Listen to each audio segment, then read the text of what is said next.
Hey guys, it's time for another special episode of Brain Cancer Diaries. I'm excited about this episode. You get to meet a good friend of mine, someone who always puts a big smile on my face. Just tons of positive energy comes from this woman, Jaquitta Williams.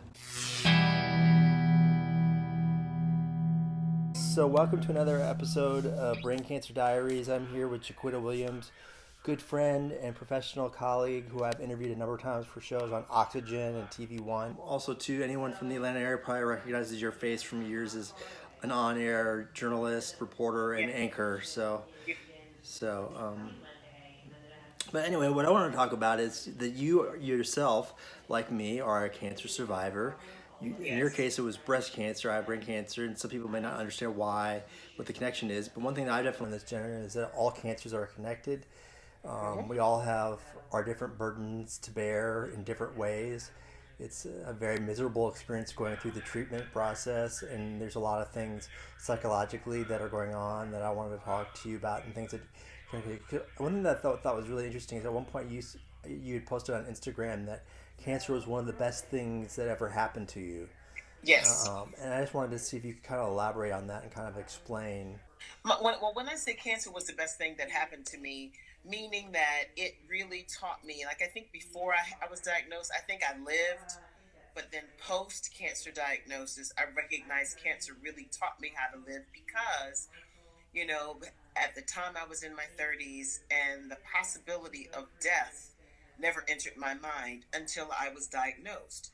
And then when I realized, oh, like I'm not going to be a grandmother in my 90s with my children, great grandchildren, and great great grandchildren flocked around me and passing away. It can happen now in my 30s. So that experience taught me whatever you want to do, whatever you want to say, the way you want to live your life is very important. You can't think futuristic. You can't spend time in the past. You have to spend time right in the moment that you're in because honestly, all we have, Rudy, is the moment today. That's all you have. And so for me, cancer taught me how to just be present, do the things that I want to do, say the things that I want to say to people. I think in some instances, perhaps I was more of a people pleaser. So if I really didn't want to do something, but if somebody asked me to do it, I would probably say yes. Now, if I don't want to do something or something makes me feel uncomfortable or if being around somebody makes me uncomfortable, then I don't do it. Faith. I know faith is very important to you. Did it change sort of the way you looked at faith? And what role do you think that played in your sort of recovery? Well, the way I live my life now, I mean, faith was always a factor. Let's be clear. But I think once I endured cancer and coming out of cancer, I realized for me, there's nothing or no, anyone that has been able to sustain me, I think, like my belief in God has. Because when you really think about it, it doesn't matter how much money you have. Steve Jobs had a great deal of money, but he couldn't save himself from the cancer that he had. And I think that at the end of all of it, that's all you have. So for me, I believe, whatever I'm here or whatever you're here, purpose to do. And if you're not gone, then you're still operating in purpose. And my faith is a lot of times I think cancer taught me how no matter what it looks like I remember being bald headed, I remember being overweight, I remember not feeling well, I remember thinking about how long I had. But just because I saw something in the mirror, my faith taught me, regardless of what it looks like, I need to believe that I see myself healed, I see myself strong, I see myself better, and if I can hold on to that, then I was going to be okay. And what I dreamt in my faith is what I'm operating in now. Even though at the time I looked completely different, I felt completely different. It was a very long process, even to just be able to walk and not feel winded. To Yeah. be able to go up steps and not feel like okay, Or you eat know, lunch. yeah, yeah. It just it was difficult. But the thing about it, I gave myself grace to just give myself time. I wasn't rushing myself or to get the weight off. I just had to give myself time. So I thinking about Like 2 years from everything that I had to go through, diagnosis and all that. It took about 2 to 3 years before I felt like, okay, I feel more like myself again. Let me be clear. I was not strong the entire time. There was one particular night after my third round of chemo, Rudy, when I was like, I am sick of doing this. I'm tired of doing it. Like, I literally was like, I am ready to chuck the deuces and I'm ready to go. So I laid out in the middle of my bathroom floor. It was 3 a.m. I remember it so clearly. My mother was sleeping in the other room. And I laid in the middle of the floor, kind of like in a cross section, like, laid out like the cross. And I was like, God, I'm tired. I need you to take me. And I literally just kind of waited for him to, take my life and bring me up into the kingdom. And I laid there and found myself just getting angrier and angrier because I was like, dang. So then I was like, okay, I got my Bible. I didn't read it. I just was like crying. Like I sobbed like I've never sobbed before in my life. And I have not sobbed like that since. But it was more like a wailing cry. And I just kept feeling my hands across the pages of the Bible. And I remember singing, I Surrender All. And I remember thinking, if you are not going to take me tonight, then obviously this thing that you have tasked me with is not going to do me in.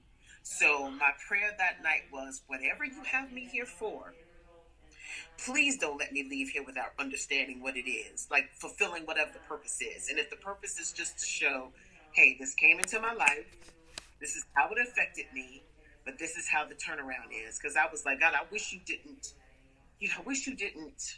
respect me enough to deal with assignments like this one.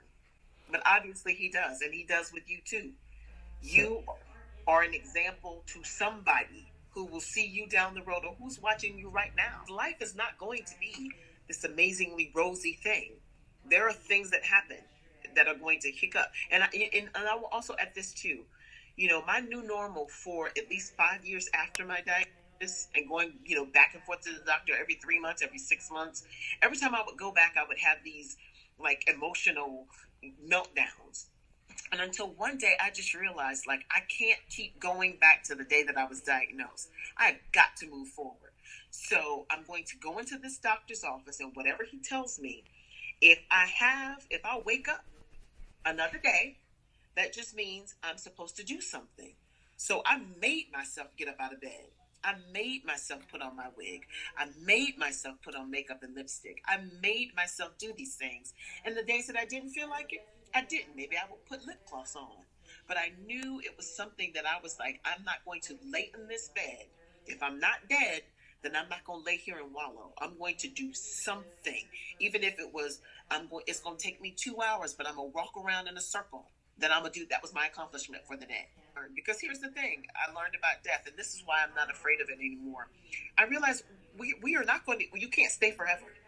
You cannot stay forever. You're going to have to leave at some point. So I'm like, okay, I'm fine with that, just not yet.